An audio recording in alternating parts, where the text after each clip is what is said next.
Have the Lions' run game struggles in the past couple of weeks, are they concerning to you, or what's the deal with that? No, not necessarily concerning to me. I know Dan Campbell spoke on this. I think even Ben Johnson spoke on this, and they said where they're at with the run game. If you guys don't know, the Detroit Lions, 4 of the last 6 games have averaged less than 4 yards per carry, and what they've said, Dan Campbell and Ben Johnson, mind you, these are offensive minds of the game too. They're more concerned about the efficiency of the run. I see both last week against the Minnesota Vikings and the week prior against the Jacksonville Jaguars. I mean, those are two teams that aren't necessarily great against the pass, and I felt like the heavy passing attack was mostly part of like that, like just the game plan itself. You know, I think that's why you saw them put up 40 points, and that's just like that's what they do. I mean, they're all day back there with Jared Goff. Why wouldn't you utilize that option? You know, but.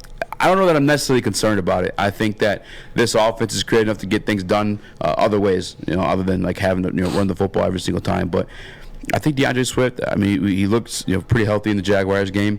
He only had 6 carries in the Minnesota game, if I'm not mistaken. So I don't know what's the situation was with that one. I don't know if that's due to the health or whatever. Jamal didn't. He finally ended his streak of touchdowns in the Minnesota game too. So not necessarily concerns. But, I mean, just like Dan Campbell, Ben Johnson, maybe, I want to see a little bit more efficient on the runs. I want to see more 5-yard gains. Just to know that we have it because, I mean, the winter's coming. Winter's coming. And you're going to need that run game in your back pocket. Starts are always right eventually. Yeah, I mean, and we're being real about it, too, like Jared Goff on the road this year, outside specifically. I mean, the numbers aren't pretty. They're not pretty. I'm not saying he's bad, but the numbers aren't Purdy. pretty. They're not Brock Purdy, no. And Brock Purdy can run. Brock Purdy can run. He can run. It's a benefit of him. Yeah. Yeah, I agree with you. I don't think it is something to be concerned about because they really didn't need the run game in the past couple of weeks. They were attacking teams through the air, the Spencer Rattler. Yeah, it was pretty good. Spencer only gets rattled when their fridge is empty. Only time I get rattled is when I'm with your baby mama and them ugly-ass kids in the other room wake up, you know what I'm saying?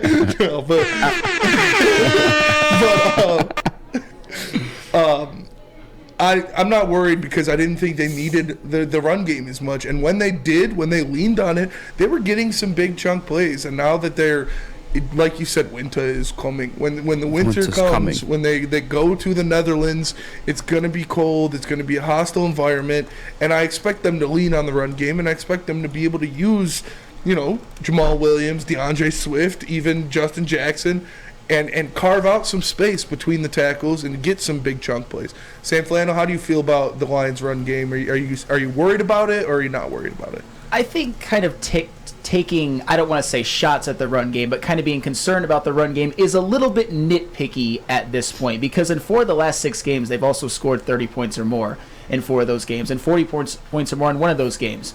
I mean, the same time that the Lions' run offense is a little bit lesser, it's slowed down, not stagnated. The pass offense has absolutely taken off. And when you talk about the run offense, DeAndre Swift had one of his best games of the year against Jacksonville. I know this is a little gimmicky, but C.J. Moore had that 42-yard fake punt run. Yeah. And in the Giants game, Jamal Williams, while not having a great yards per carry, had 3 rushing touchdowns. They're using the run when they need it to get the tough yards, get the 3rd and 1s, yes, get the red zone touchdowns. And the pass game at this point has taken off. At this point, when the Lions' offense is looking as good as it's looking, averaging 29 points a game in their last 6 games, I'm not going to worry too much about how they get it. They've shown that they can attack teams in multiple ways. Their offensive line is a non-negotiable, one of the best in the NFL, and I believe that if they need to ground and pound a little bit more with Jamal Williams, DeAndre Swift, and Justin Jackson, they will be able to do it. This might be the week to do it. But as of right now, not concerned about the running game one bit, just because their offense as a whole has looked so good. I agree, and that's a very good point about saying how they give it to you different ways, baby. No, but like when we were at the Brass Rail last week watching that game, I said that like those short throws to Amon-Ra St. Brown are basically run plays. Like those like short strokes, 3-yard, short strokes. You're trying to clench the butt cheeks, short strokes. Don't want to go too crazy.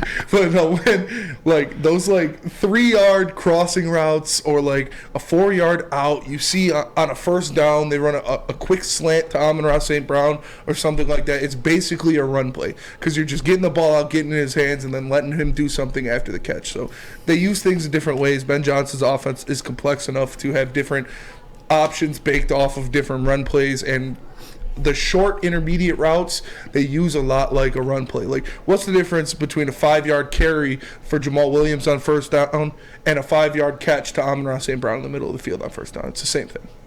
I mean, that's fair. Yeah, I'm not necessarily concerned about it. Like I said, I feel like, much like Sam said too, like, okay, that's the situation. Yeah, sure. They still scored 30-plus points, 3 of those, like, last 6 games, and 5 of them are dubs. Yes. And you had a situation in New York, too, like, Jared Goff still played pretty well. Like, it wasn't awful. And the New York Giants defense was renowned before then, too. Yes. A couple of injuries happened in that one, though, if we're being real about it. But, injuries in this game, too. There's injuries. There's always going to be injuries. There's going to be things you got to work with. But what impresses me the most is Ben Johnson takes what the defense gives him. He's not going to force things. He's not going to, we're going to pound the rock, run if it's not there. He's going to do what he sees is available. He trusts these guys. He trusts Jared Goff to make the right decisions. He trusts Amon-Ra St. Brown to catch those balls, to not fumble, to not do anything, and that's what impresses me the most is they can build off of their short passing game like it's a run, like they're like a 5-yard chunk at a time, and maneuver down the field while still having the ability with that offensive line to put somebody's face in the dirt and actually run the ball if they want to. If they want to go out there and run the ball 50 times, Jim Harbaugh type offense, they could do that because of the offensive line that they have on the field will hurt people. Like, they will put people in the ground. So they knock somebody's dick in the dirt. I wanted to say it, but I didn't say it. I said face in the dirt. But yeah, it's literally what it is.